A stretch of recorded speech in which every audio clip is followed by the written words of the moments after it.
Você está no canal do curso Bacharel em Teologia, Academia Bíblica Bereia. Isso mesmo, hoje é a terceira aula da matéria Didática Geral, curso Bacharel em Teologia, terceira aula da matéria Didática Geral.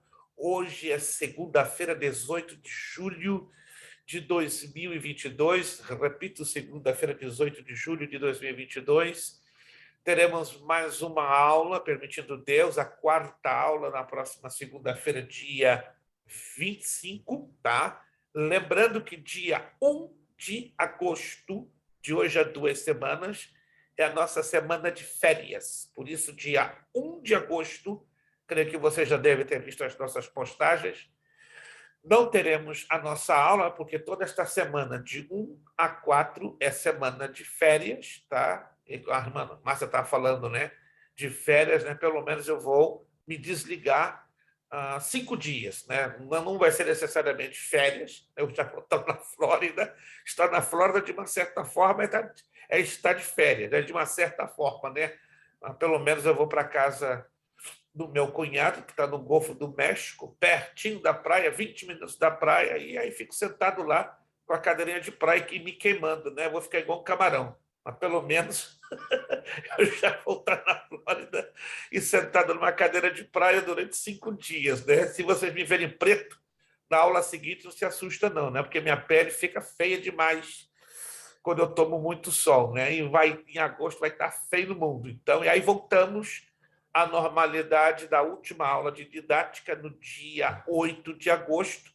E aí no dia 15 começamos já a nova matéria. Isso vai me dar tempo, inclusive, já para mandar a nova apostila da nova matéria. Está chegando nossa irmã Eunice Moreira, diretamente de New Jersey. Olha o sorriso da irmã Eunice, né? Eu nunca vou conseguir ter sorriso, não. Olha que eu luto, batalho para imitar o sorriso da irmã Eunice, mas não tem jeito, não. É dela e acabou. Deixa Jesus com o sorriso dela. Pode ser, irmã Eunice, obrigado. Recebi a sua Amém, mensagem, recebi amém, a sua bênção, obrigado. amém, Orando para que Jesus prospere e abençoe a senhora e dê vitória em todos os amém, seus desafios. Né? Conte com a nossa oração. A gente não amém, para de orar por nenhum de vocês e a senhora está no nosso caderninho de oração amém. para a glória do Senhor nosso Orar um Deus. pelos outros. Isso, precisamos, porque o negócio não está fácil, não, gente. Se a gente É, parar de orar uns pelos outros, não vou dizer que a vaca vai para o brejo, não, mas nem para o brejo a vaca se aproxima. De tão, não mesmo. de tão difícil que está a situação. Vamos lá, gente. Página de número 6. Página de número 6. A didática e a formação do professor. Aí você vai dizer, mas eu não sou professor, não tenho chamada para professor, não pretendo ser professor, mas preste atenção nisso que eu vou dizer a vocês. Como fomos chamados para a salvação, nós somos chamados para discipular almas, para falar de Jesus para almas. Quando eu falo de Jesus para almas, discipulo as vidas, queiramos ou não, estamos desempenhando um papel muito parecido como de um professor. Mesmo que você não tenha o chamado autêntico, genuíno para o ministério do ensino, mas nós somos transmissores, na verdade, da palavra de Deus. Então, de uma certa forma, somos ministros da palavra, somos portadores da palavra. E para trazer a palavra, ela não pode ser de qualquer maneira. Ela tem que ter um molde, um padrão, um conjunto de regras que a didática, então, nos orienta para usarmos da maneira mais coerente. Então, estamos agora falando aqui sobre a didática e a formação do professor. Olha que interessante. A formação profissional do professor pode ser definida como um processo pedagógico, intencional e organizado de preparação teórico-científica e técnica do professor para dirigir completamente o processo do ensino. Abrange, desse modo, ao menos, duas dimensões. Olha, analisa comigo aqui essas dimensões, que elas são muito interessantes. Teórico-científica e técnico-prática. São completamente opostas, né? Estas definições. Está aí Alexandre Guerreiro, lá de Lowell. Eita! Fez a barba, meu Deus, ficou mais jovem, 15 anos. Meu Salvador! Agora, o dia que o Guerreiro tirar o bigode, eu vou dar o culto de ação de graças na casa dele. Porque isso aí vai ser violento, gente. Vai ser a mesma coisa o Gleick tirar a barba, né? Já viu? Com todo respeito, o Gleick não faz isso, não. Mas o dia que o Gleick tirar a barba, eu vou na casa dele, vou lá de Orlando, pago a minha passagem e vou fazer um culto na casa do Gleick. Porque aí é outro Gleick, com todo respeito, Gleick, se tu fizeres a barba e o bigode, meu Deus, e Mansaro, estou chegando aí. Que Mas, o pastor, Fale. que festa de aniversário, hein? Você estava final de semana, hein? Mas ali foi Jesus, irmã. Foi um mistério ali. My God! E aquele mistério ali, né, resultou num núcleo. Nós vamos abrir um núcleo, 2 núcleos da nossa escola para a glória do nosso. Gente, tudo aconteceu em 10 dias. Tudo aconteceu em 10 dias. Eu não planejei nada. Os pastores me chamaram por telefone, pastor, eu quero fazer uma proposta. Eu estou quieto, né? Bom, se vem de Deus, eu estou aqui. Quando eu chego lá e converso com eles, o quê? Quase eu infartei. Primeiro foi o de Orlando, né? Nunca me viu mais gordo, mais magro. Depois o pastor lá de Denver, que eu já conheço ele há 15 anos, me fez a proposta. Falei, Jesus, agora vamos abrir com força total, né? Esteja orando, gente. E hoje eu recebi uma chamada de New Jersey, de Trenton, de uma igreja brasileira em Trenton, querem que abra um núcleo lá também. Falei, opa, o negócio está ficando estranho. Em Trenton, a capital de New Jersey. Agora, se eu vou abrir, eu não sei, porque eu não posso estar em todos os lugares ao mesmo tempo, né? Os meus sábados estão desaparecendo, né? Mas eu peço que vocês estejam, por favor, em oração. Manda o pastor Laome para lá. Hein? Manda o pastor Laome para lá. Aí vai ser complicado, por enquanto é complicado, né? Mas Jesus já tinha usado 2 pessoas há 2 meses atrás, dizendo que Deus ia me surpreender, né? Que nós teremos, para a glória dele, a nossa escola funcionando fisicamente em quase todos os estados americanos. Olha, para isso acontecer, tem que haver um milagrão. Já é um milagre 2. Se tiver núcleo em todos os estados, pode acreditar, milagrão, né? Eu não duvido, não. Jesus é dado a fazer essas coisas, então que a glória seja unicamente para ele. Sempre estejam, por favor, nos ajudando em oração. Tá? Amém. O que Jesus vai fazer mais adiante, eu estou nem aí. Eu estou recebendo para glorificar o nome dele. Vamos lá. Formação teórico-científica inclui a formação acadêmica específica nas disciplinas em que o docente vai especializar-se e a formação pedagógica, que envolve conhecimentos de filosofia, sociologia, história na educação e da própria pedagogia, que contribuem para o esclarecimento do fenômeno educativo do contexto histórico-social. Parece estranho, mas a necessidade dos dias de hoje obriga professores de escola dominical e professores de teologia a terem esta formação básica. Preste atenção, irmãos. Parece que não tem nada a ver. O que o professor de escola dominical precisa saber de filosofia, de sociologia, de história de educação, de pedagogia? Irmãos, estamos hoje num avanço da ciência tão grande, tão tremendo, tão maravilhoso. Se um professor de escola dominical e de um professor de teologia não estiver dentro de um contexto desses acontecimentos ou dessas ciências, sabe o que acontece? Ele fica para trás. Os alunos vão estar sempre pela frente e colocando o professor em maus lençóis.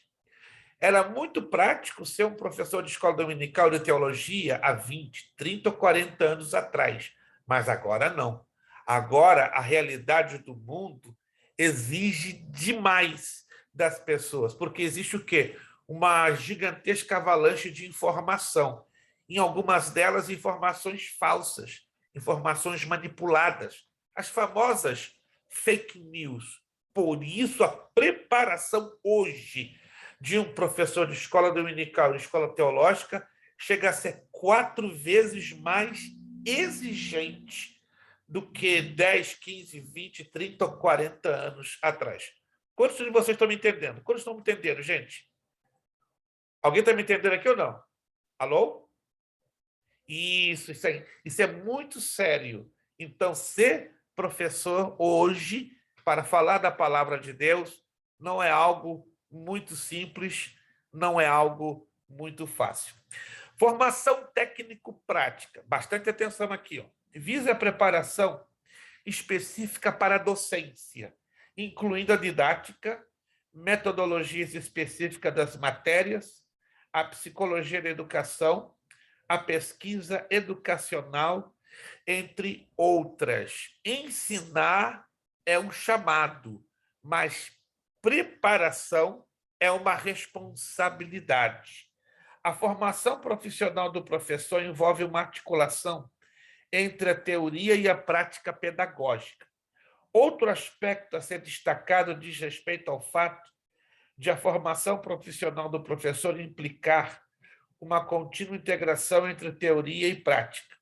A teoria vinculada aos problemas reais postos pela experiência prática e ação prática sendo orientada teoricamente. Com base nesse entendimento, a didática é a disciplina que se caracteriza pela mediação entre as bases teórico-científicas da educação escolar e a prática docente. Ela opera como uma ponte de 2 vias entre ambas. O que isto quer dizer? A didática ela reúne o teórico e o prático. Tem muita gente com uma experiência enorme na prática, mas falta o quê? Uma teoria, ainda que seja simples e básica, com algumas técnicas que vão ajudar aquele que ministra de maneira mais fluente.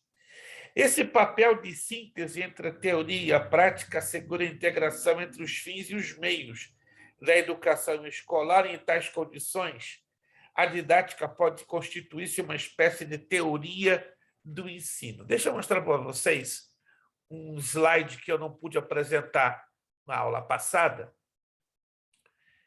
E aí vocês vão exatamente, deixa eu ver aqui. Ok, entender aonde eu quero chegar. Deixa eu ver aqui se vocês vão conseguir enxergar. Acredito que sim, só um momentinho.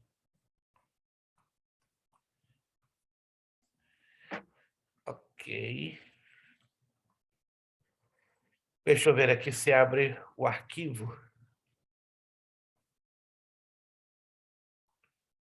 O arquivo não está abrindo. Só um momentinho.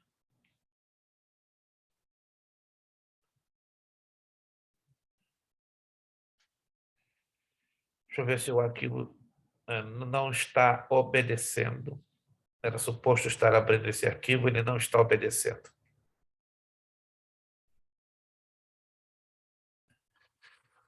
Eu vou poder abrir esse arquivo. Deixa eu ver se eu consigo abrir o outro arquivo, que eu estou com problemas para abrir um arquivo do PowerPoint.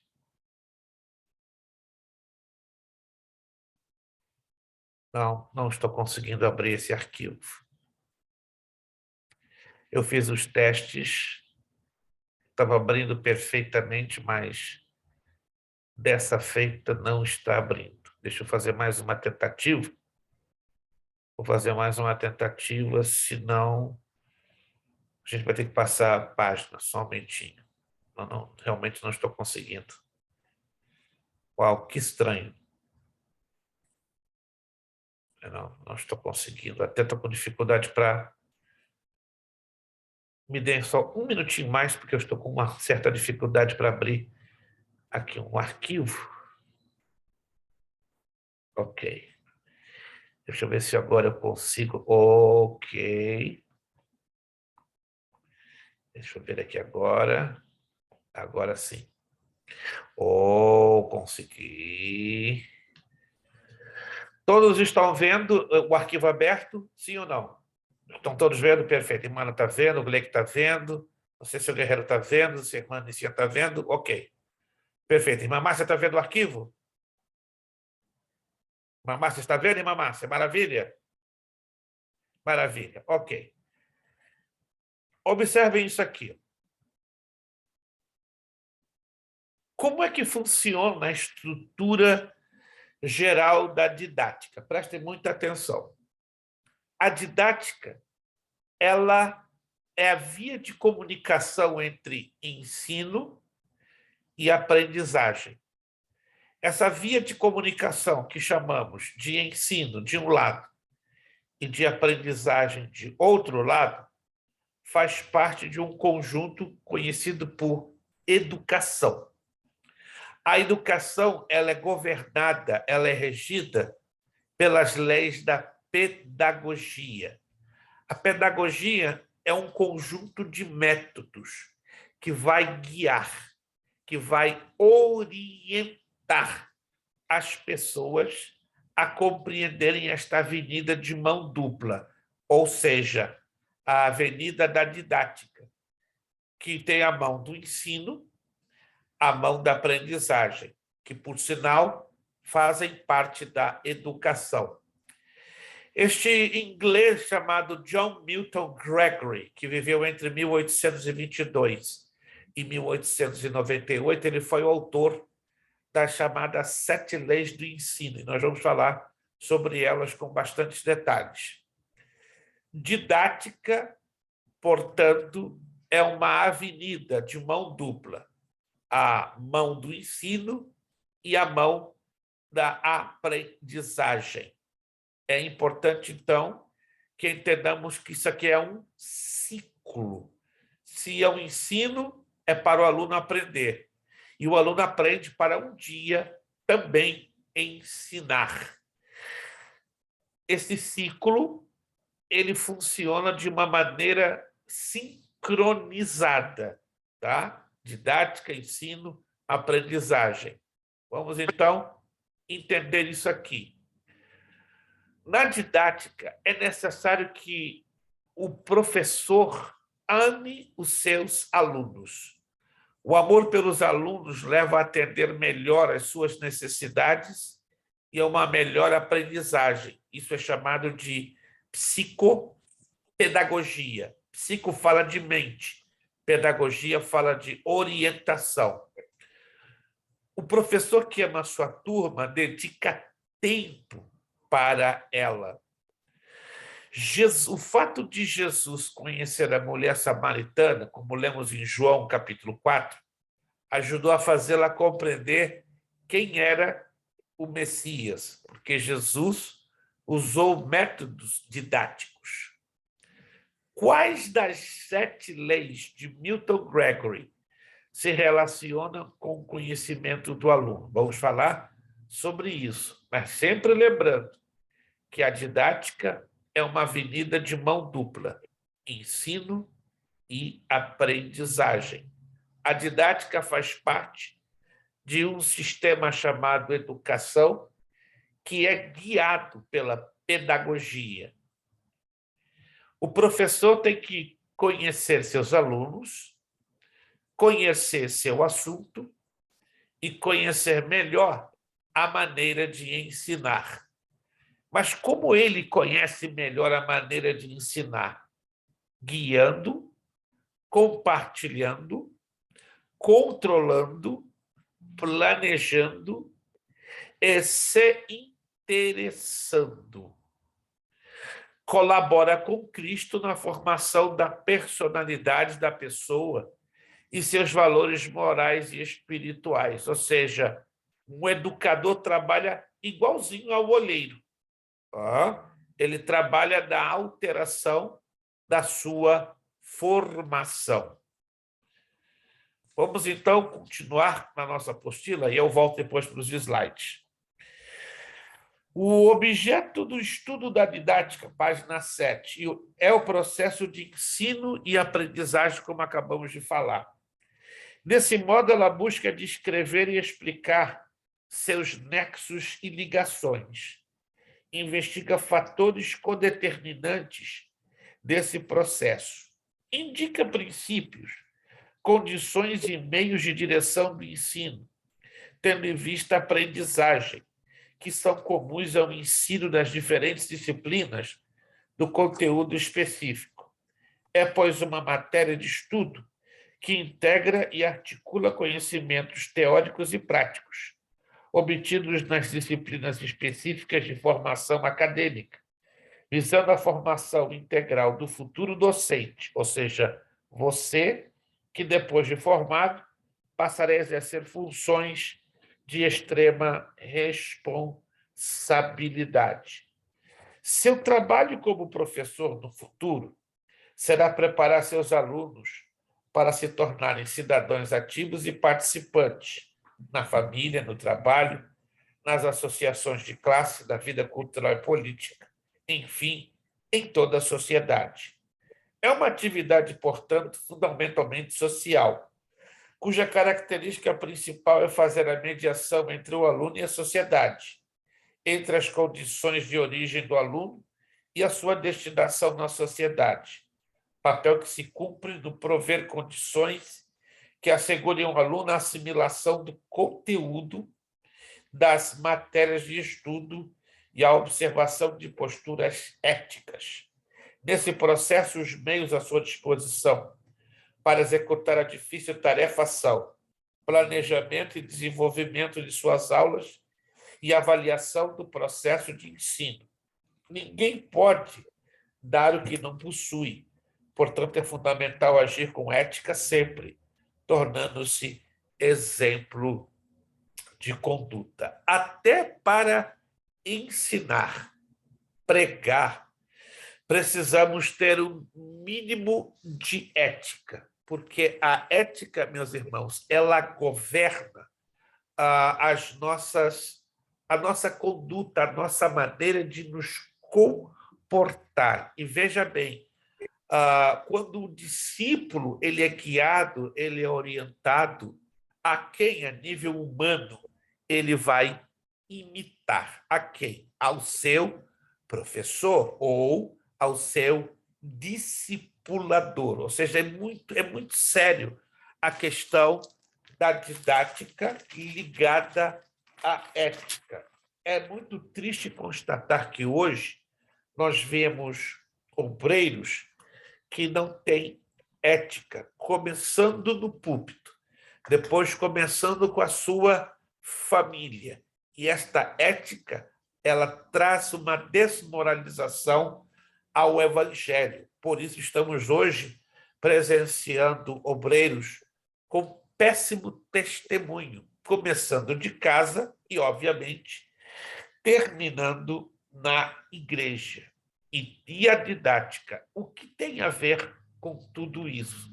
A didática ligada à ética, ela vai provar que o obreiro faz a obra do Senhor com excelência, faz a obra do Senhor com responsabilidade, faz a obra do Senhor enquadrando-se dentro de uma necessidade em mostrar o quê? Exemplo. Lá embaixo, na página 7, me acompanha aqui, ó. O sinal mais indicativo da responsabilidade do professor é o permanente empenho na educação de seus alunos, de modo que estes aprendam conhecimentos básicos, habilidades e normas de conduta, tendo em vista equipá-los para enfrentar os desafios da vida prática, seja no trabalho, na família, em outro contexto, desde que promova a democratização da sociedade. Quando o professor se posiciona ao lado dos interesses da população majoritária, ele se insere nesta luta pela democratização da sociedade. Quero levar vocês a lerem a Epístola de Paulo a Tito. Vamos lá na Epístola de Paulo a Tito.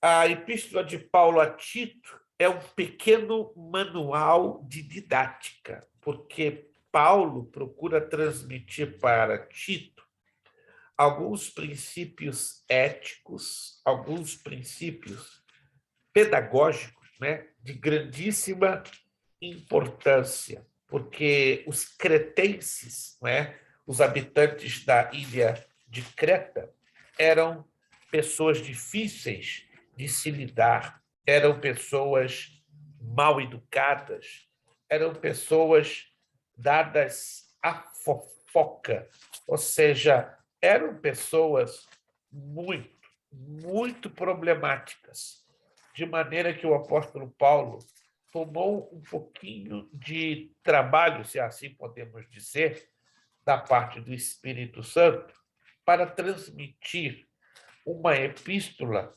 curtinha, mas de um conteúdo tão atualizado como para mim e para você.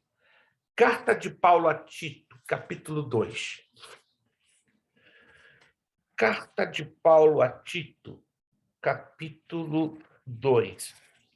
Olha o que Paulo ensina a Tito.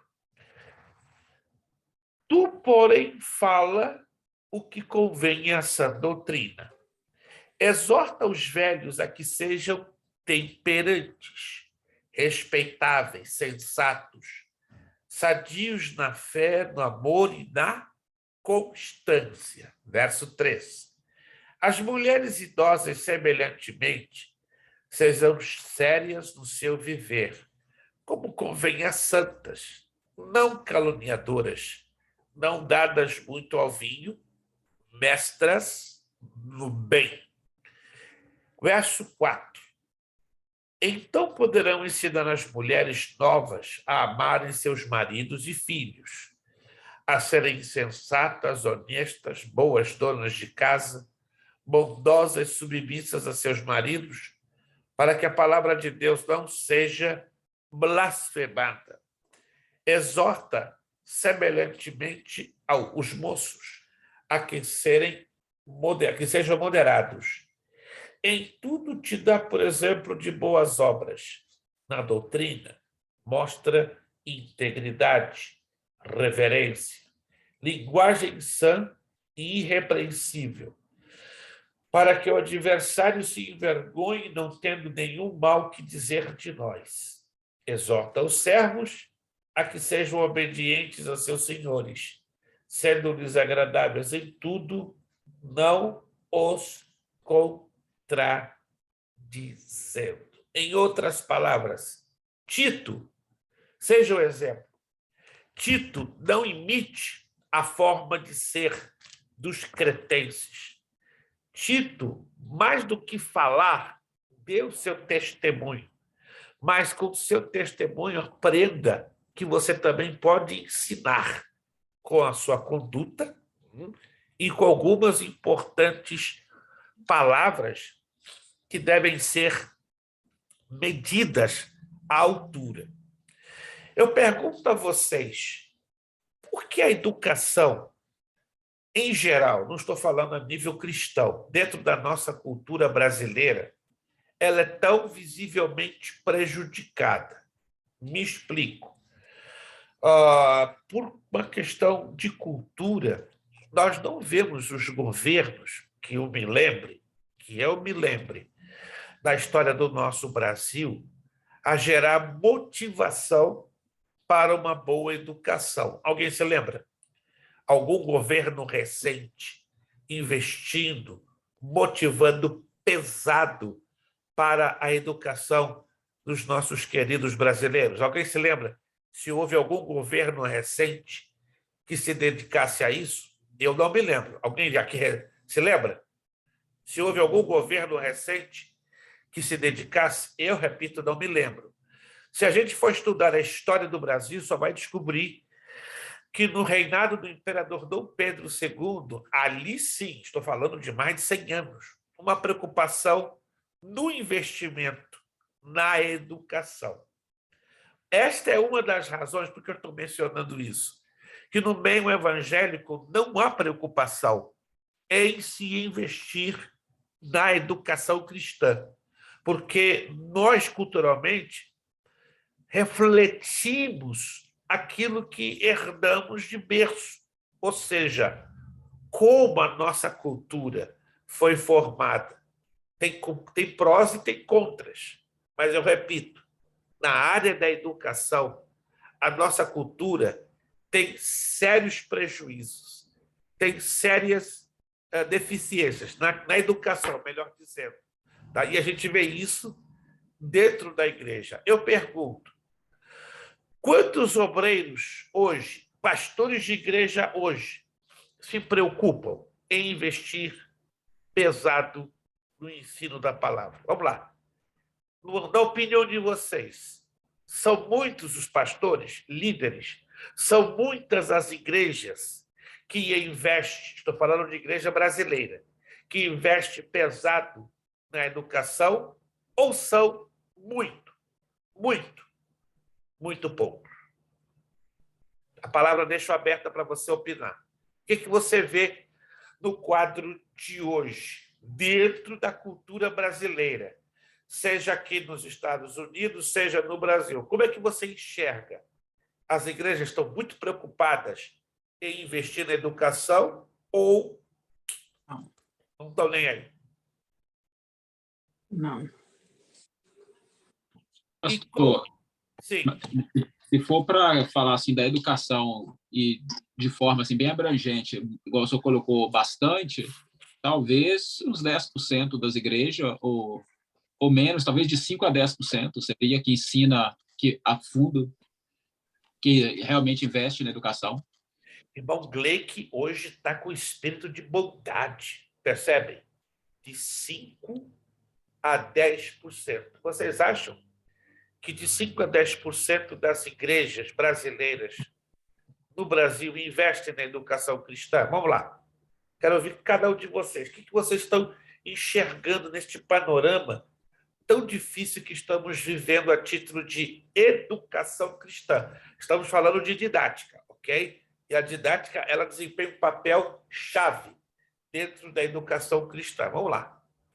O que vocês opinam? O que vocês enxergam? Ou alguém não está enxergando nada? Pastor, o que eu vejo nas igrejas que eu conheço é hierarquia familiar. Eles estão mais preocupados em deixar a hierarquia ministerial para a família do que investir na educação. Isso é sério, irmã. Isso é muito sério, irmã. É isso que eu enxergo, que eu vejo. É isso que eu vejo. Isso é sério demais. Não, isso que a irmã Nícia está falando é de uma seriedade que dói. Dói muito. Dói muito. Dói bastante. Parece que não, isso está atrapalhando muito. Irmã Márcia. Eu acho que hoje em dia eles estão preocupados mais com o número de pessoas na igreja do que o trabalhar de ensinar, igual o senhor falou. Porque eu trabalho com os adolescentes, eu saí agora porque eu mudei. Uma revista dos adolescentes que veio, se eu não estivesse fazendo curso de teologia, eu cheguei a falar para o meu pastor, eu não daria conta de dar essa revista. Essa revista aqui tem que ser para professor formado. Uau! E a igreja, aí eu falei assim... A senhora falou isso para o seu pastor, meu Deus! Aí ele falou assim, é verdade, irmã Márcia, concordo com a irmã. Eu falei assim, porque essa revista dos adolescentes tem que ser alguém que está fazendo teologia para entender ela, para explicar. Então, tipo assim, não está tendo nenhum preparo para professores, essas coisas, eu vejo tudo isso nas igrejas. Irmã Ana, como a senhora enxerga o cenário de hoje da educação nas igrejas? A senhora está satisfeita? A coisa está de vento em polpa? Ou, isso aqui não é um desabafo, não. A gente está aqui para chegar a uma conclusão à luz da Bíblia, à luz dos fatos, e procurarmos, quem sabe, Deus pode ir e quer usar a cada um de nós para alterar a trajetória, se essa trajetória está indo para um caminho fora de lugar. O que é que a senhora vê na questão das igrejas? Elas estão preocupadas em investir na educação cristã ou elas já estão fazendo de tudo? Do meu convívio, pastor, didática, educação cristã, nenhuma, talvez uns 3% do meu convívio. Não vejo em igreja nenhuma que eu tenho convívio.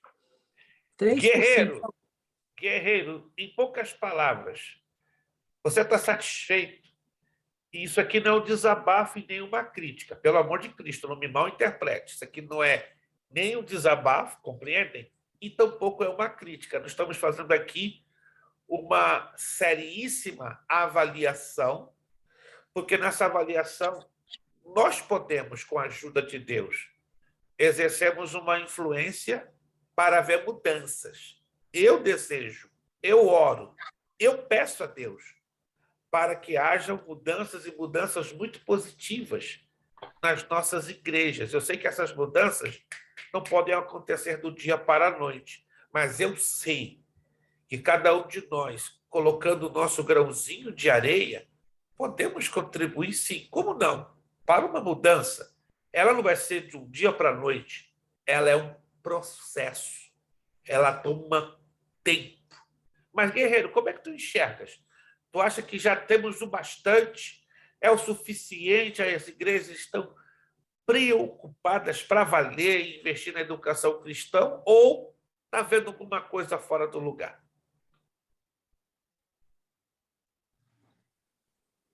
Pastor Expresso, infelizmente, é uma das áreas que eles menos investem. Infelizmente, é triste falar e lamentável. Verdade. Uma das áreas que menos se investe. E Alguém ouviu falar aqui, o Gleico, a irmã Ana, que é em torno de 3, 5, 10%. Agora eu tenho uma notícia que vai deixar vocês bastante abalados. Foi feita uma estatística bem informal. Por ser uma estatística informal, ela não é uma confirmação 100% correta, mas podemos tomá-la como 85% legítima, 85% autêntica. Gente, para você acreditar ou não, 1,75%. 1,75% das igrejas brasileiras nos Estados Unidos, nos últimos 5 anos, tem investido em educação. 1,75%. Isso é preocupante demais. Isso nos últimos 5 anos. Nos últimos 15 anos, eram 5,50%. 5,50%. Mas de 5 anos para cá, infelizmente, 1,75%. O que está acontecendo? Pastor Luiz Preste, Sim. na realidade, o básico hoje do ensino na igreja, no mínimo, teria que ser uma escola bíblica dominical. E muitas igrejas, em vez de aderir ou fortalecer o estudo em relação a isso, na realidade, estão eliminando a escola dominical. Eles estão acabando com a escola dominical. Então, assim, a tendência do estudo, na realidade, do jeito que a gente está vendo as coisas caminhando, a tendência é diminuir mesmo. Porque, acabando com o básico, que é a escola dominical, aonde que eles vão investir em outra área? Fica mais difícil. E, principalmente, quando a gente olha para o neopentecostalismo, no caso, que veio e está abrangindo, de certa forma, está crescendo bastante, a gente vê esse estudo diminuindo mais ainda. E agora a gente pode observar, se a gente observar, eu não sei se é um movimento novo, qual que seria a palavra certa a ser usada, mas eu estou observando hoje que muitas igrejas estão deixando a mão de famílias, está mais à procura de eventos com a desculpa ou a tendência de ter jovens, e a gente vê um movimento e eles estão abandonando as famílias. E com isso eu vejo que o estudo vai ficando ainda mais deixado de lado. Pelo menos é o que eu tenho observado. Isso é, infelizmente, vocês creiam ou não, uma realidade estarrecedora. Yeah. Eu não sei na Grande Boston, eu não sei em New Jersey, aonde você está. Eu estou em Orlando há quase 9 meses.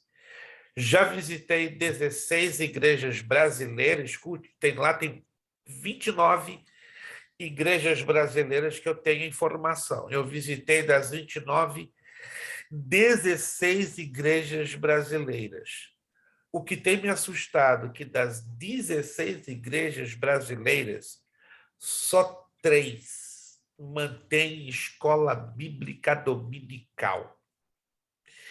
2, nesse processo que eu estou em Orlando, eu já visitei essas 2 igrejas 3 vezes. Quando eu visitei uma delas, pela primeira vez, tinha escola bíblica dominical. 2 meses depois, já não tinha mais. Eu até me assustei. Quando eu cheguei na hora da escola dominical, estava uma plaquinha. Daqui a pouquinho, nosso segundo culto. Falei, Uma outra, a escola dominical realmente desapareceu, mas não tinha o argumento que era para substituir o culto. Então, irmãos, o que está se vendo hoje é deliberado, é proposital. É triste dizer isso. E aqui não estamos fazendo um debate para criticar, é um alerta que gera tristeza no coração de Deus, porque o bom número dos líderes estão preocupados demais com números, e a qualidade, esquece. Qualidade está bem difícil. Os ministérios hoje querem ser conhecidos por números e não pela capacidade de injetar qualidade de Cristo e da palavra de Deus nas pessoas. Então, resumindo, para a gente avançar, e eu vou dar espaço para os irmãos falarem, fica muito mais desafiante para você, para mim, que olhamos para a Bíblia e aprendemos que verdadeiro crescimento, primeiro, é baseado na qualidade. Esta qualidade é baseada no ensino da palavra de Deus. Se não há um ensino sério, um ensino sistemático, um ensino dentro do qual esteja enquadrada a didática, só podemos esperar uma geração de crentes raquíticos, destinados ao fracasso, e pior, crentes que estão aprendendo unicamente inchaço e nunca crescimento. A igreja primitiva é modelo de crescimento. Irmã Márcia. O senhor falando, a nossa igreja tem escola bíblica, né? Sim. Não é para a honra e glória do Senhor. Os meus adolescentes são bênçãos, são 12 adolescentes. E que eu vejo que as igrejas, os pastores perdem isso por ensinar a palavra, porque você não está estruturando hoje nossos jovens para o amanhã. Aí eu vejo os adolescentes, quando você pega, né, para ensinar a lição para eles te fazem pergunta, eles estudam livro da Bíblia.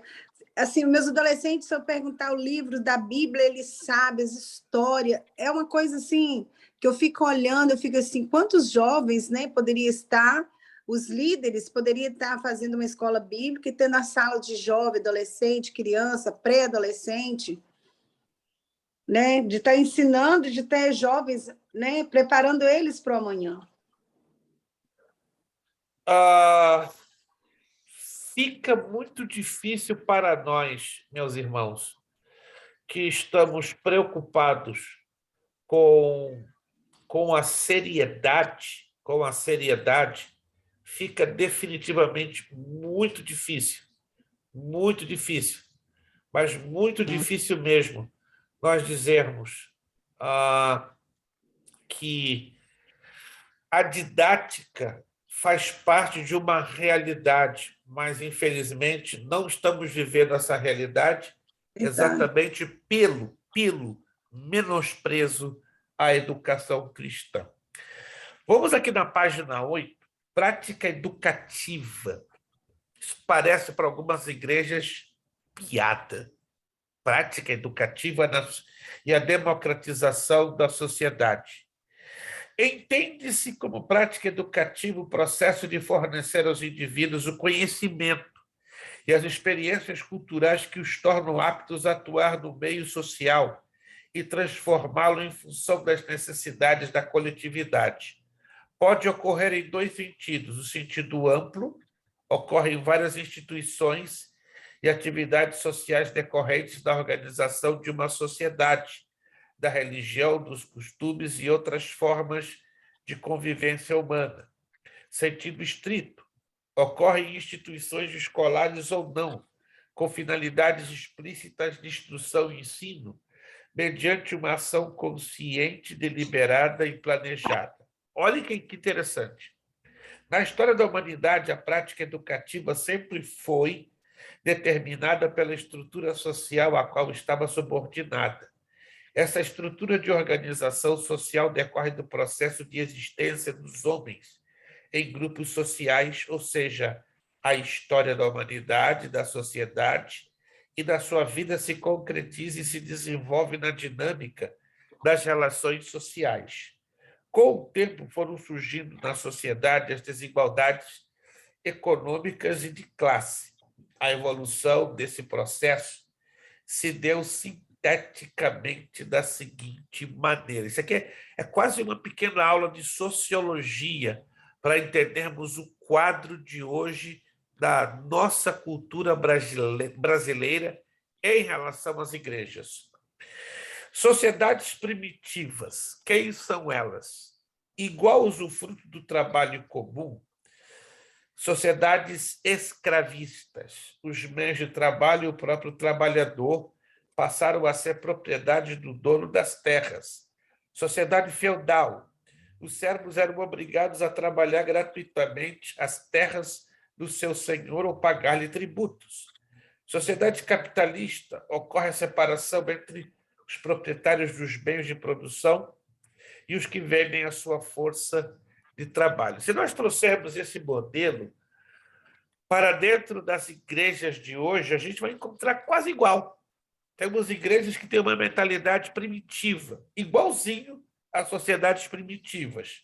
Vamos encontrar igrejas agarradas com usos e costumes, comparado às sociedades escravistas.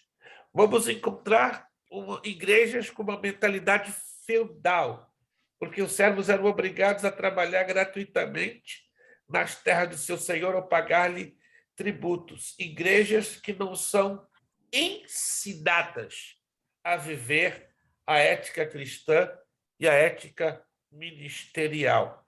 Então, se a gente observar esses modelos de sociedades, coincidência ou não, elas se refletem nos modelos de administração das igrejas que hoje conhecemos. E afeta essas igrejas de tal maneira que o ensino da palavra de Deus fica sensivelmente prejudicado. Quando estão entendendo isso aqui, gente? Quando estão entendendo? Isso é muito sério, isso é muito sério, isso é grave, isso é triste. Tá? Eu estou dando essa aula hoje com o coração um pouco apertado, né? Porque é uma parte que tínhamos que abordar, é uma parte muito realista e uma parte muito difícil de nós admitirmos, mas ela existe e ela, a cada dia que passa, ela se agrava. Gradativamente, e essa parte aqui vai me entristecer mais ainda e até um pouquinho mais a você. Gradativamente, a sociedade vai se tornando desigual, igualzinho à igreja. Gradativamente, a cada dia que passa, estamos vendo igrejas perdendo identidade espiritual, identidade ministerial. Igrejas que estão entrando num nível de desigualdade extremos. A desigualdade entre os homens sempre determinou o acesso à cultura e à educação. Os meios de produção material, cultural e educativa são detidos pela classe dominante e colocados a serviço dos seus interesses, visando perpetuar a estrutura social. A educação que o trabalhador recebe visa prepará-lo para o trabalho físico e para atitudes conformistas, devendo ele contentar-se com a educação deficiente. É o que acontece. As igrejas hoje estão acostumadas a migalhas, estão acostumadas a restos. Desculpe, irmão, não se sinta ofendido, eu não estou falando nada a respeito da sua igreja, tá? Isso aqui não é um desabafo e nem uma indireta, mas a cada dia que passa eu sinto, não sei você, eu tenho a ligeira impressão que a gente está sendo o quê? Encurralado contra uma parede de inúmeras pressões. Eu costumo dizer muito para o meu filho e minha esposa, vai chegar um dia em que Deus nos ajude, que até lá venha o arrebatamento da igreja e nos tire desta terra, mas se Jesus ainda demorar um pouquinho, vai chegar um dia que até para se congregar vai ser difícil, muito difícil. Não é que nós queiramos uma igreja perfeita, não. Não existe igreja perfeita. Não existe a igreja céu, mas existe a igreja equilibrada. Existe a igreja bíblica, mas até a igreja equilibrada, até a igreja bíblica, irmãos, está difícil demais. Eu não sei da sua experiência do dia a dia, da sua congregação. Oro a Deus que a sua igreja esteja vivendo esta excepcionalidade, esta exceção, tá? Até para os nossos filhos, né? Como o irmão Glei, que tem filhos adolescentes, outros têm filhos jovens, até para manter os nossos filhos adolescentes e jovens está sendo um pouco preocupante, porque que futuro os nossos filhos jovens e adolescentes vão ter? E o desinteresse pela igreja que o adolescente e o jovem está naturalmente tendo. Por quê? Porque não existe algo que o atraia com consistência, que o mantenha com firmeza. Mas o que atrai com consistência e mantém com firmeza? A palavra de Deus, a presença do poder do Espírito Santo. Mas tudo isso precisa de um ambiente. E esse ambiente qual é? Educar uma igreja da Escritura. Como é difícil e como tem sido difícil nos dias de hoje. Por favor, não tomem esta aula como um desabafo. Pastor está desabafando pelo que eu estou vendo. Não, irmãos. É uma realidade tão difícil, tão apertada, tão agonizante. Ou trabalhamos contra a corrente, ou vamos estar iguaizinhos a todos que estão trabalhando dentro do contrário da corrente de Deus. Pastor, só um segundinho em cima do que o senhor falou aí, é justamente o que nós estávamos falando há pouco. Porque se uma igreja, de modo geral, ela é só tipo um culto, ok? Ela vai estar fazendo culto, às vezes pessoas estão aceitando Jesus, tá ok, tá certo, tem que haver o culto, mas se não haver a palavra, se não haver o ensino, a gente vai estar indo contra a própria Bíblia, que na realidade a palavra de Deus foi alimento para a nossa alma. Então, se nós não alimentarmos da palavra de Deus, as pessoas chegam até Cristo, mas o permanecer em Cristo é através da palavra dele. Então, aí é onde que às vezes as pessoas acabam se desviando, porque não tem um alimento. Se não tem um alimento, você morre espiritualmente. Irmão Glei, que ainda, eu não sei aí aqui em Massachusetts, que eu estou em Massachusetts agora, né? Eu não sei se aqui em Massachusetts eu já descobri isso na Flórida em algumas igrejas brasileiras, que ficou aquela musiquinha na cabeça de alguns brasileiros. Oração é alimento. Irmãos, não, pastor, isso é piada. Eu não estou aqui falando uma piada. Tem igrejas brasileiras na Flórida que batem na tecla. Oração é alimento. Meu Deus, para vocês verem o nível de ignorância bíblica. Oração é relacionamento. É relacionamento, irmãos, pelo amor de Deus. Vamos acordar, gente. Não estou dizendo vocês, mas tá demais. Tá? Eu estou cansado disso, de ver pastores pregando no púlpito, né? Um pastor de uma igreja grande em Orlando. Irmãos, vamos ter aqui oração de 5 às 8, vamos alimentar nossa alma, oração e alimento. Para. Meu filho ficou escandalizado. Que é isso, pai?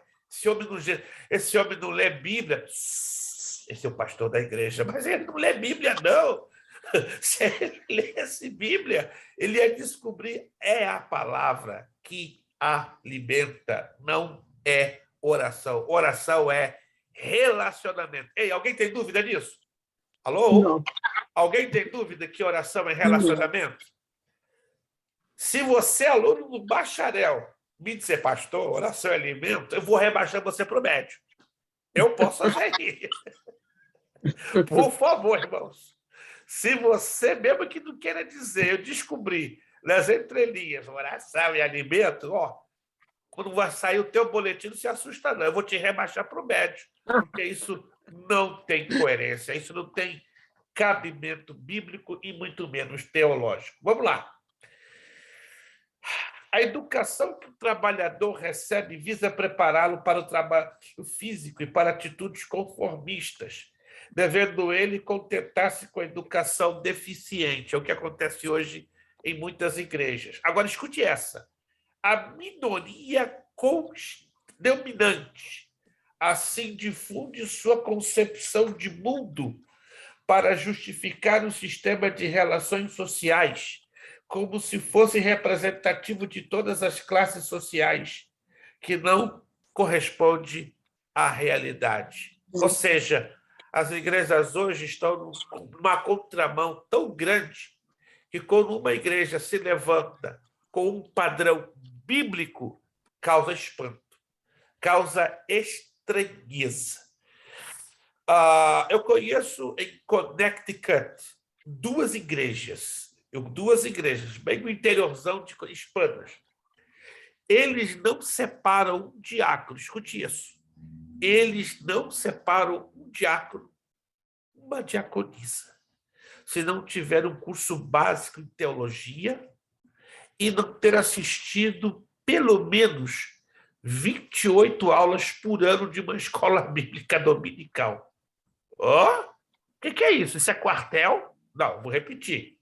Eu conheço duas igrejas hispanas do interiorzão de Connecticut, né? Me convidaram há uns 4 anos atrás para conhecer duas igrejas hispanas lá no interiorzão, você não pode imaginar, lá no interiorzão de Connecticut. E lá duas igrejas boas, de 180 e 250 membros. E ali eu fiquei de boca aberta, pastor da igreja falando, aqui, para ser diácono e diaconisa, tem que assistir pelo menos 28 domingos de escola dominical e ter um curso básico em teologia completo com nota mínima 70. Falei, peraí, isso aqui é quartel, gente, isso aqui é coisa de exército. Não. É uma igreja que prima por qualidade. Eu fiquei assim, ó. Sabe o que esse pastor me perguntou? E as igrejas brasileiras, são assim também? Eu me recusei a responder. Me senti muito constrangido. Eu tive que dar a voltinha, né? E o pastor ficou o tempo que eu passei o dia inteiro com ele. E antes de ele ir embora, ele me repete a mesma pergunta. Pastor, e as igrejas brasileiras? Como é que são? Meu irmão, eu não posso responder essa pergunta. Por quê? É complicado. Eu não posso responder. Aí ele entendeu a minha evasiva. Só ele disse, que lástima, que pena, que tristeza. Irmãos, me causa vergonha. Não sei a você. A mim me causa porque eu represento uma classe muito discriminada, que é educador cristão. E quando nós vemos igrejas caminhando num sentido totalmente diferente, a gente se sente o quê? Muito envergonhado. Não podemos mudar o cenário assim? Não podemos. Mas a minha oração é que o Espírito Santo use a sua vida, a nossa vida, para ajudar um pouquinho nessa mudança. Vamos lá, virando a página. A minoria dominante assim difunde sua concepção de mundo para justificar o sistema, como já falei, de relações sociais como se fosse representativo de todas as classes sociais, o que não corresponde à realidade. Escolas, meio de comunicação de massa, repassam a ideologia dominante, às vezes passando ideias e valores que não condizem com a realidade social do grupo, fazendo crer que na sua própria incompetência. Pessoas menos avisadas acabam acreditando que a sociedade é boa e os indivíduos é que destoam. É uma coisa, anote aí, chamado sistema. Existe uma coisa chamada sistema, que está destruindo a educação cristã, a pedagogia, a didática, tudo que a Bíblia ensina. Hoje um sistema se levantou para o quê? Para aprisionar. Se eu e você vamos contra o sistema, você é um rebeliado, você é um revolucionário, você quer transformar algo que tem sido levado até aquele momento. Então, Jesus, vamos dizer, ele foi um rebeliado. Jesus foi um revolucionário, porque ele veio para quebrar o sistema do farisaísmo. Hoje é um pouco diferente? Não, nem um pouquinho. É até pior. É até pior. Então, não se preocupe se você um dia, por ser zeloso pela palavra de Deus e pelo ensino da palavra, ser taxado de rebeliado e até mesmo de fanático. Não se ofenda, não fique triste por isso, não. Até diga, é uma honra que você me chame de rebeliado, é uma honra que você me chame de pancada, pelo fato que eu amo a palavra e o estudo da palavra. Mas por que essa reflexão? Você vai estar... Por que o pastor está batendo tanto nessa tecla? Aí eu faço essa pergunta aqui na apostila. Mas por que essa reflexão tão profunda? O que tem a ver com o assunto aqui tratado? Talvez você esteja se fazendo essas perguntas, não é verdade?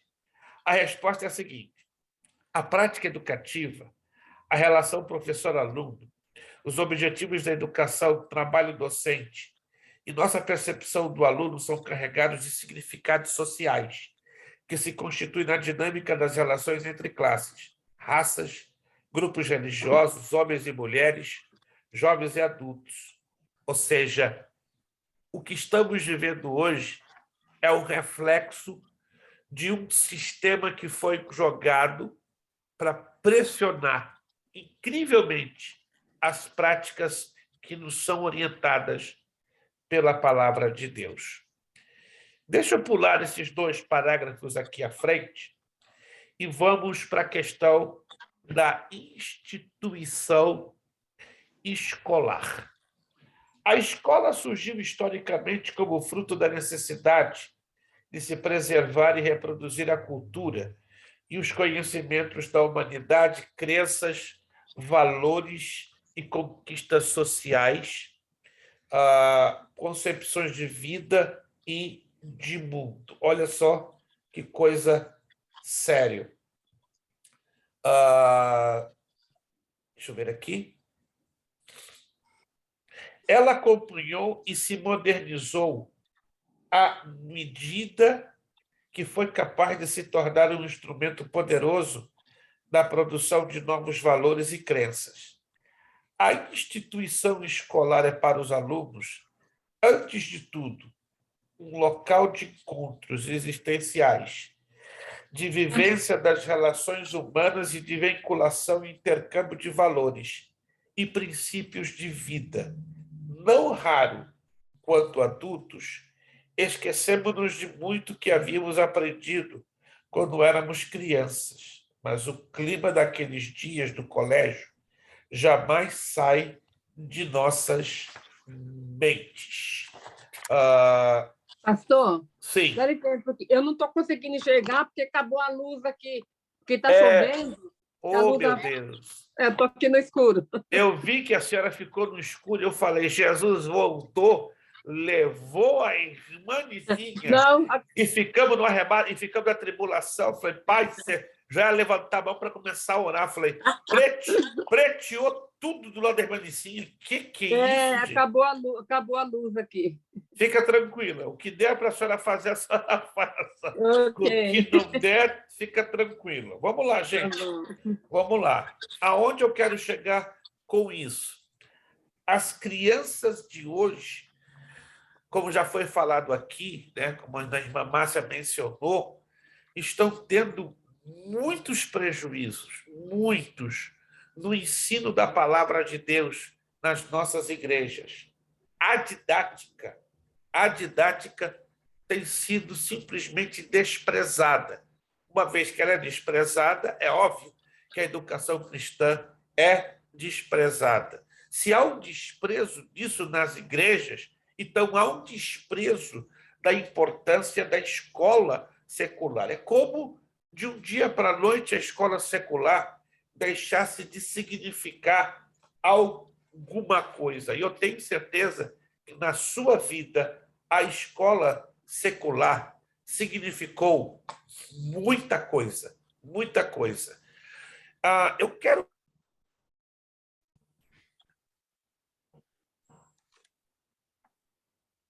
Ok, tivemos uma rápida interrupção. Esse problema está ocorrendo também com a turma do médio. Eu estou aqui com o meu celular ligado e o grupo do médio está tendo um sério problema. Me permita passar uma rápida mensagem para eles, porque eles estão em polvorosa, porque está havendo várias interrupções na transmissão do vídeo para eles. Só um momentinho, me dê 2 minutos que eu já retorno, porque eu tenho que passar, porque eles estão aqui em pânico.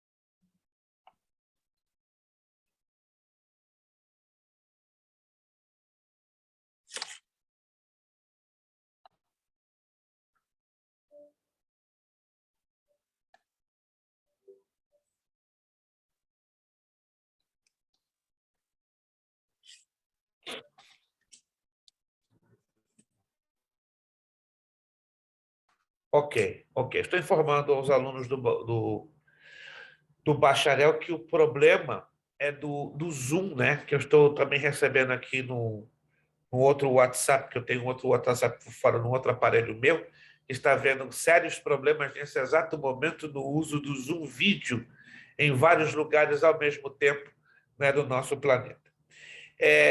Deixa eu levar vocês à parábola do bom samaritano. Vamos abrir a escritura e vamos fazer uma visualização, ou vamos entender a didática na parábola do bom samaritano. Vamos lá na parábola do bom samaritano.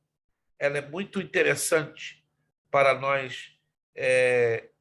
Lucas capítulo 10, por favor. Lucas capítulo de número 10, do verso 25 ao 37. Vamos na parábola do bom samaritano. E nesta parábola nós vamos aprender ou identificar processos da didática.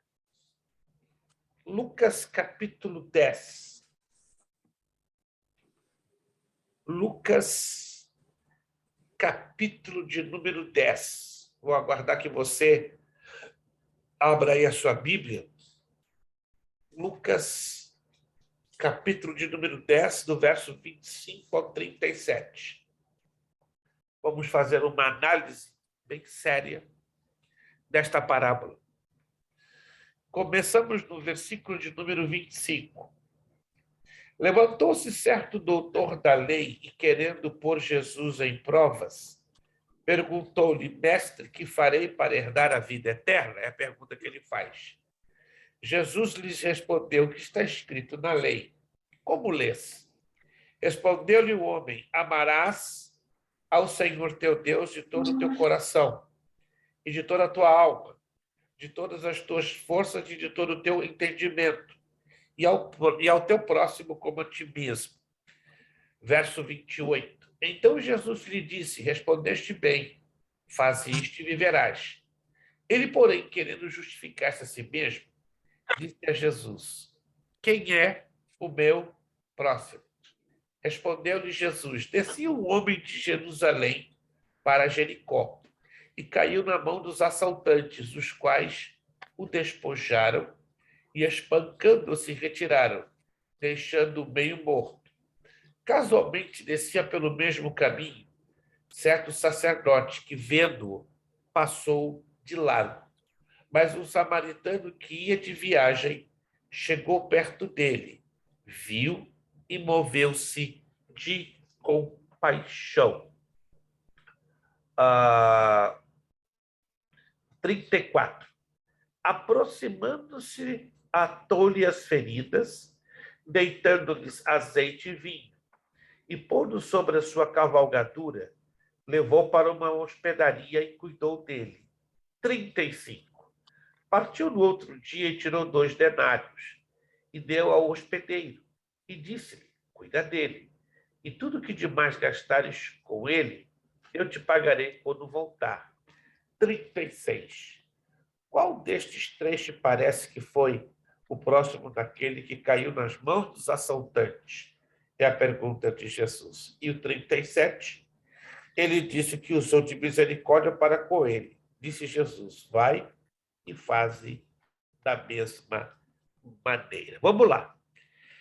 Essa parábola tem uma didática maravilhosa e contém todos os elementos que nós mencionamos até aqui na apostila. Então, vamos fazer aqui uma rápida análise. Não é uma análise tão complicada, não é uma análise difícil, só para você entender que dentro de todo o ensino bíblico, e, sobretudo, os ensinos referentes às parábolas, nós vamos encontrar, não é, o desenvolvimento destes princípios que são simplesmente maravilhosos, maravilhosos mesmo. Deixa eu perguntar a vocês.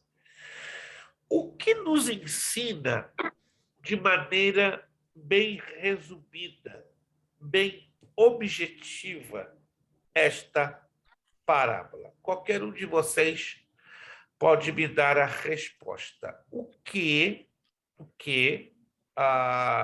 esta parábola nos ensina de maneira bem direta, bem objetiva, bem prática? Vamos lá. O que vocês detectam nesta parábola? Qualquer um pode me resumir em uma frase ou em 2 frases. A gente está falando do amor ao próximo, a compaixão, o cuidado. Vamos lá, vamos então por parte. Amor ao próximo, cuidado, o que mais?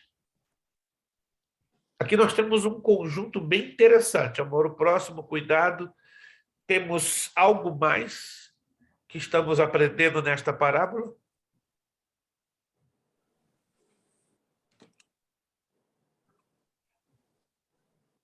Nesta parábola, aprendemos a conhecer, a nos colocar no lugar do próximo, sim ou não? Como se chama essa atitude de colocar-se no lugar do próximo? Embora a Bíblia não use muito essa palavra, mas nós conhecemos essa palavra, que é importante identificarmos a importância de nos colocar no lugar do próximo, ou seja, sentir a dor do próximo, sentir a pressão do próximo, sentir as penúrias do próximo. Como se chama essa atitude? De resiliência, pastor? Parecido. É um pouquinho mais do que isso. Exemplo. O guerreiro está passando uma luta. Só um exemplo, tá? O guerreiro está chorando, está numa prova infinita. Cuidado, guerreiro. Pode ser que isso seja verdade ou não. Aí vem o Glenn, que se aproxima do guerreiro. Guerreiro, estamos juntos. Estou contigo. Eu sou ao teu problema. Como seria? Companheirismo. Perto, bem perto de companheirismo, bem perto. Amigo? Perto. A palavrinha começa com a letra S. Solidariedade. Solidariedade. A parábola do bom samaritano nos ensina, sobretudo, solidariedade. Qual o versículo que vocês veem a chave desta solidariedade? Entre o 25 e o 37. Qual o versículo? Ele moveu, né? Aqui o 33 fala assim que ele moveu-se de íntima compaixão. É aquilo que nós também devemos ter, né? Mover-se de íntima compaixão. Ele se moveu de íntima compaixão. Agora, perceba, né? Uma coisa é ter compaixão. Todos nós podemos ter compaixão, não é verdade? Agora, Jesus fez questão de usar a expressão íntima, que quer dizer algo de uma profundidade que não é normal dos seres humanos e que deveria ser normal de nós cristãos. Ou seja, nós cristãos devemos, né, ter esta íntima compaixão. Né? É como diz o texto bíblico, por mais que sirvamos, não deixaremos, não é, de ser servos inúteis. Agora, vamos detectar nessa parábola algo que muitos de nós temos um pouco de dificuldade. Por que o sacerdote não ajudou o homem caído? Houve uma razão. Estamos falando de amor ao próximo, de solidariedade. Por que o sacerdote não quis ajudar o samaritano? Teve uma razão. Vamos lá.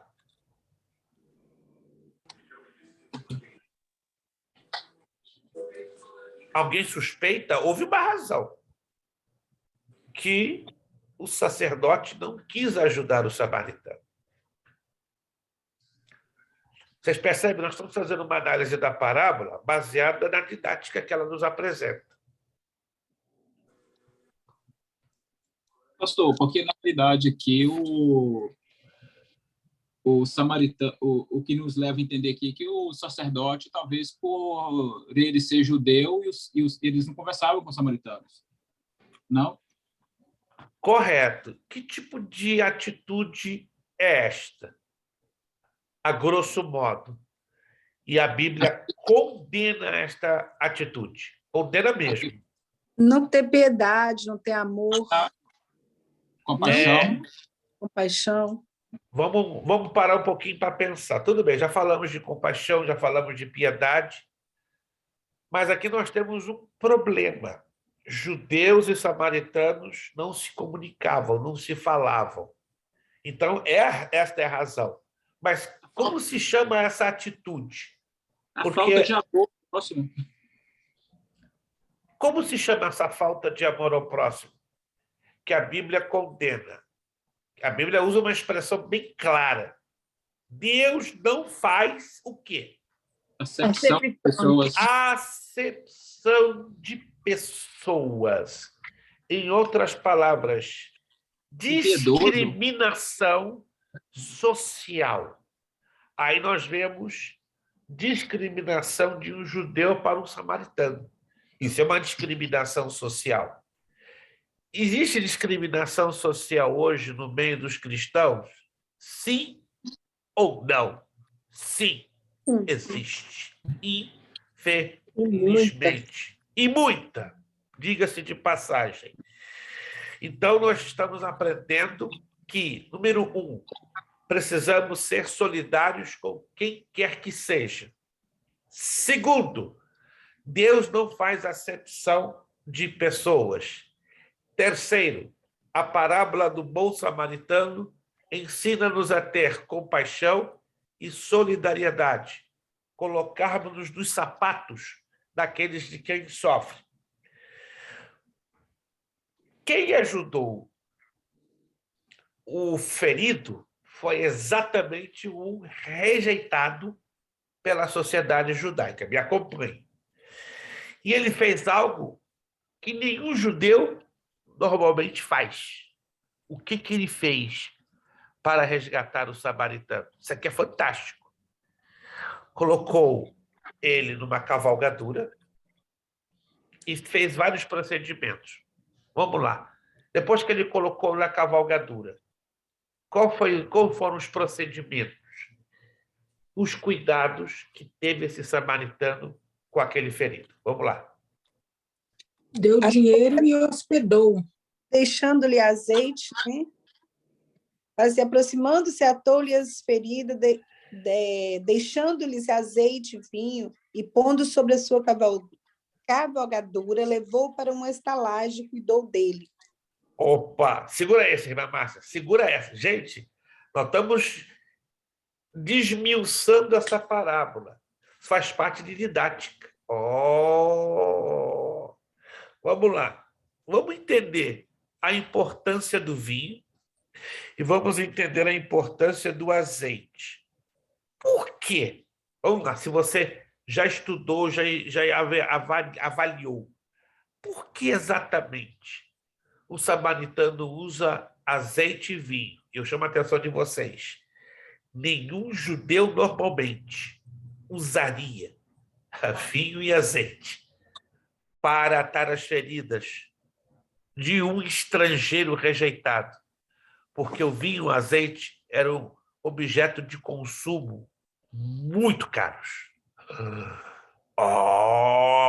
Então o rejeitado lança a mão daquilo que é uma das coisas mais caras dentro da cultura judaica: o uso do vinho e o uso do azeite. Mas o que, na verdade, aqui eles significam para aquele ferido e como podemos trazer para a nossa realidade atual e aplicação espiritual? Vamos lá. Nós vamos fazer isso agora todas as aulas até terminar, para você entender como nós aprendemos a extrair a didática da palavra de Deus. Vinho e azeite. O que significa na Bíblia, ou em particular neste texto?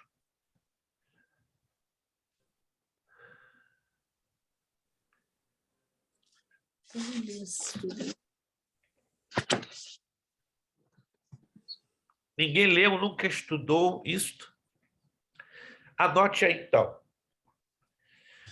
O vinho, na cultura judaica, passou a ter propriedades terapêuticas. Era usado como remédio, não apenas como uma bebida, símbolo da alegria.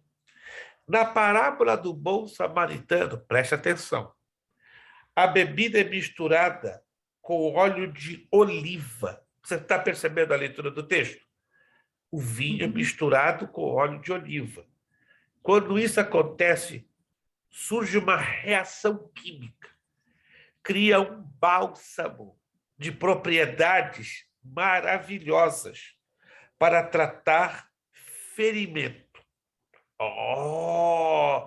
Hoje podemos comprar na farmácia uma pomadinha de Neosporin ou qualquer outra marca para acelerar feridas feitas por acidente ou por qualquer outra natureza.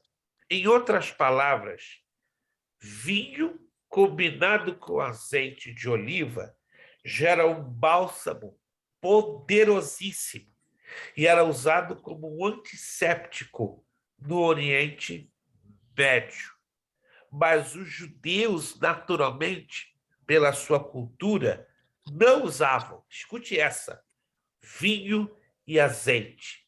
Eles usavam só para consumo, vinho para beber e o azeite para comida, para as saladas. E aqui estamos vendo um rejeitado usando o que era mais caro da cultura judaica para trazer o quê? Alívio, para trazer conforto, para trazer saúde, para trazer cura. Isso é fantástico. Justo quem foi usar isso? O rejeitado, o estrangeiro, odiado pela cultura judaica e pelos judeus. Irmãos, que lição maravilhosa Jesus nos traz. O que os homens desprezam, o que os homens rejeitam, o que os homens chamam de insignificante, é exatamente o que Deus vai usar para nos abençoar, para nos curar, para nos surpreender, para nos transformar. E, pastor, nós estamos pregando? A didática nos leva a trabalharmos com uma boa pregação e também com um bom ensino, não é? Por isso que muita gente, quando começa a estudar as parábolas, se não vai lá na profundidade delas, não vai tirar nenhuma aplicação de uso prático. Não vai entender absolutamente nada. Gente, dá trabalho para interpretar parábolas, a menos que sejam aquelas que o próprio Jesus, dentro da própria parábola, dá a interpretação. Quantos de vocês já leram parábolas que, em seguidinha, Jesus já dá a interpretação? Quantos de vocês já leram parábolas assim? Jesus está falando a parábola, e questão de uma, duas frases adiante, ele já está interpretando. Quem pode me dar um exemplo de uma parábola que Jesus está falando e daqui a pouquinho, não demora muito, ele está explicando a parábola? Alguém se lembra? Uma. Dá um exemplo de uma. Filho pródigo? Filho pródigo. E agora tem uma que Jesus dá, assim, imediatamente. Imediatamente, ele começa a desmiuçar com detalhes. Aquela mulher que foi pedir um milagre, ele falou que não lança, né? Mas ali demorou para Jesus explicar a parábola. Mas tem uma que Jesus imediatamente ele já explica assim, não demora muito. Da semeadura. Semeador. Anota, a parábola do semeador é imediato. Jesus está falando, ele já está explicando a parábola. Essa que a irmã Márcia mencionou, Jesus demora um pouquinho. Analisa comigo. Esse é um outro tipo de didática que Jesus usou. Insistiu com ele, né? Exatamente. Isso é uma didática. Jesus, para cada parábola, ele usa didáticas diferentes. Ele usa os elementos que estamos estudando, mas a didática ela também trabalha com uma coisa chamada estratégia. Na próxima aula, nós vamos saber qual a estratégia a ser usada com eficácia. Vai depender muito do momento, da pessoa para quem você fala e da circunstância. Olha que tremendo. Em outras palavras, nem toda aplicação ela vai ser a mesma por um grupo que eu estou falando e para o outro grupo completamente diferente. Entende? A palavra é a mesma, o ensino é o mesmo, mas eu tenho que adaptar a uma estratégia específica para que aquela mensagem caia igual a luva na mão daquele grupo que está sendo ensinado ou orientado. Isso se chama estratégia. Então, Jesus trabalhou com muitas estratégias, a didática mesma, mas com estratégia. Nós vamos falar isso na próxima aula. Como Jesus lançava a mão de várias estratégias para fazer a didática algo rico, algo enriquecido, algo abundante. Quantos já perceberam isso? Que Jesus trabalha com estratégias diferentes. Para terminar, Jesus ensinou a parábola com o bom samaritano usando uma estratégia. Mas aí Jesus, quando conversa com a mulher samaritana, ele usa a mesma estratégia? Não. Usa a mesma didática, mas a estratégia é diferente. Qual foi a estratégia mais chamativa que Jesus usou conversando com a mulher samaritana? Vamos lá. Como pastor? Qual a estratégia que muito nos chama a atenção que Jesus usou para conversar com a mulher samaritana? Jesus ali usa ele pediu água para ela. Água. Ele desce água. Perceberam? Jesus pediu água. Qual era o significado da água para aquela mulher? Se Jesus pediu água, é porque a água era uma coisa importante para aquela mulher, correto? Porque aquela água... Mais do que isso. É vida, né? Mais do que isso. Presta atenção no texto. Aquela mulher era uma samaritana. Estão me entendendo? Ela era uma rejeitada. Ela era uma proscrita. Ela era uma discriminada. E se você ler o texto direitinho, ela onde estava? Buscando água, do poço de Sicar. E o que era o poço de Sicar? Território judeu. Oh, boy, eu nunca percebi isso. Anote aí. Era território judeu, não era território samaritano. Por isso que ela ia todo dia no mesmo horário. Preste atenção, olha que estratégia maravilhosa. Meio-dia, um calor terrível, 60, 70 graus à sombra. Ninguém era doido de chegar ali, 60, 70 graus, pleno meio-dia. A mulher disse, nesse horário, ninguém vai aparecer por ali, porque se aparecer, vou me apedrejar, vou me xingar, vou me discriminar, porque eu estou buscando a minha necessidade em território judeu, porque era o único lugar próximo a ela que tinha disponível água para matar a sua necessidade. Aí eu pergunto, Jesus sabia que ela ia estar lá? Sabia. Olha a estratégia. Jesus sempre chega num lugar que todo mundo nos despreza, num lugar que todo mundo não chega. Jesus chega. Se ninguém chega perto de você, porque você é isso e aquilo, por ser um João ninguém, uma Joana ninguém, é ali que Jesus vai aparecer. Vai ter um encontro contigo e vai te surpreender. E aquela mulher se surpreendeu. Ei, como tu sendo judeu? Preste atenção nessa declaração, falas comigo, porque ela estava em território judeu. E era o único lugar próximo da casa dela. Provavelmente ela estava na fronteira entre Samaria e Judá. Ninguém percebeu isso, gente, quando você lê o texto? Alô? Quem percebeu isso quando lê o texto? Ninguém, papai do céu. Isso é didática.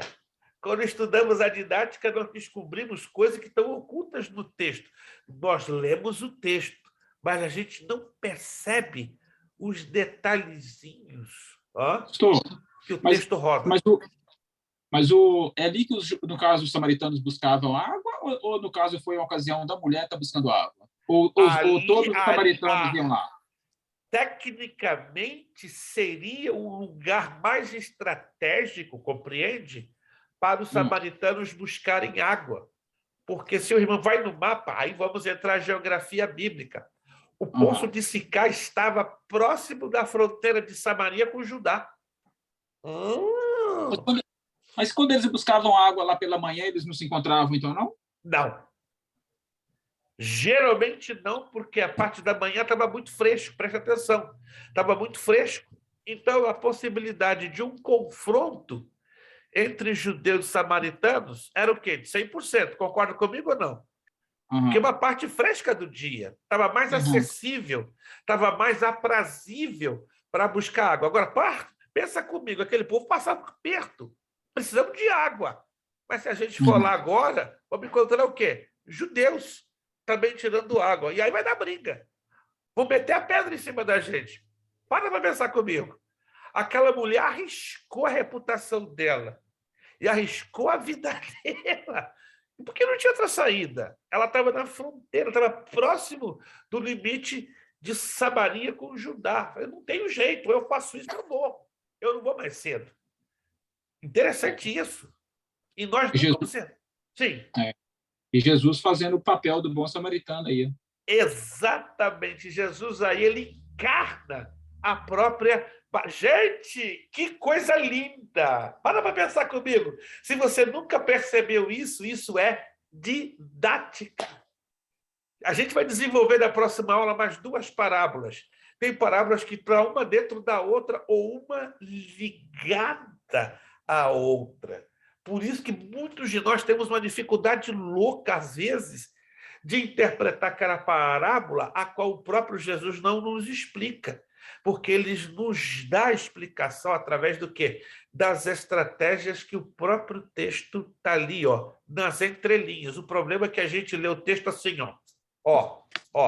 lemos o texto muito corrido por cima, mas quando a gente vai devagarzinho, vai cá. Mas por que justo meio-dia? sol lá de pino. Por que não de manhã? Porque de manhã os judeus estavam concentrados ali. Então era um momento só dos judeus tirarem água. E os samaritanos, que se virassem.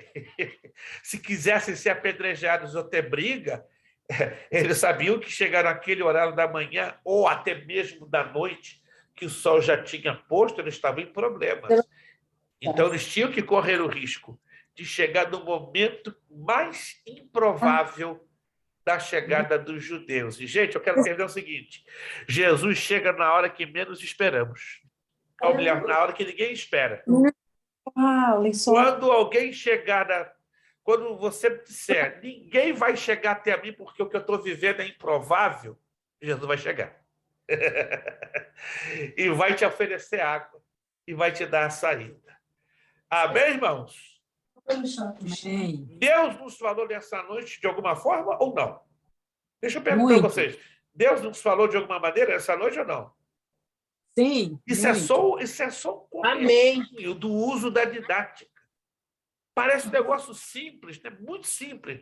Mas, gente, não leva a uma profundidade que a gente fica de boca aberta. Eu vou mostrar a vocês, na próxima aula, mais 2 parábolas.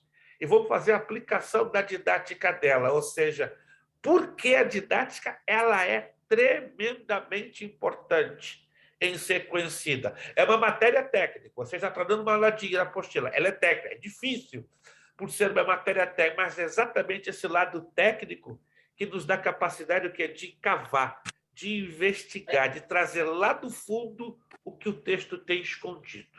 Amém? Vamos terminar nossa aula de hoje? Aleluia! Que coisa linda saber que a palavra de Deus é um poço sem fundo.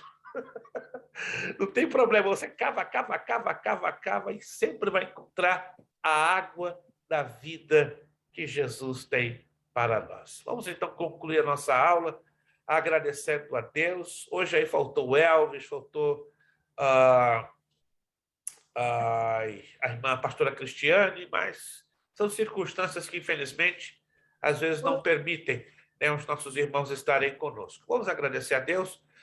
Obrigado, irmã Márcia, né? Irmã Márcia, que estava aí um pouquinho afastada, devido também a muito corre-corre, mas graças a Deus hoje o corre-corre aplainou, deu uma melhorada. Graças a Deus, a irmã Márcia está lá na casinha dela, valeu a pena toda a correria, perdeu 2 aulas, mas vai correr, vai recuperar e vai ficar no jeito, graças a Deus. Obrigado, irmão Gleick, também, pelo esforço. Obrigado, Guerreiro, né? Está lá com o ventilador ligado. Está quente, hein? Na área de Lô, meu Deus.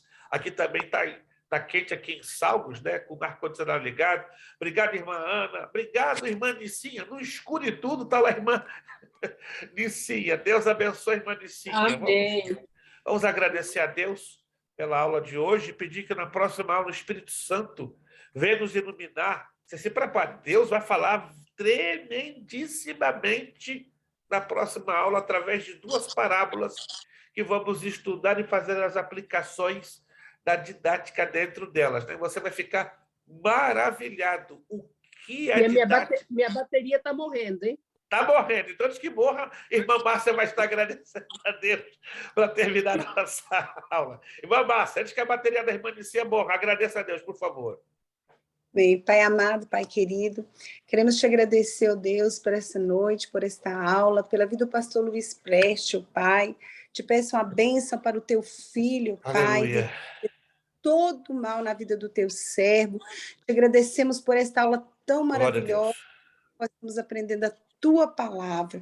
Abençoa cada aluno, cada lar, Pai. Também te peço uma bênção, um milagre, Senhor, que eu determino na vida da esposa, Senhor, do pastor Luiz Preste, Pai. Em nome de Jesus. Cremos, ó Pai, meu Deus de milagre. Pai, muito obrigado por tudo. Fica conosco, em nome de Jesus. Amém. Amém. Não vai embora. Nosso lema: seriedade. Seriedade. Compromisso. Compromisso. Disciplina. Seriedade. Compromisso. Disciplina. Seriedade. Compromisso. Disciplina. É necessário que ele cresça. Que ele cresça. E que eu diminua. Eu diminuo. É necessário que ele cresça. É necessário que ele cresça. e que eu diminua.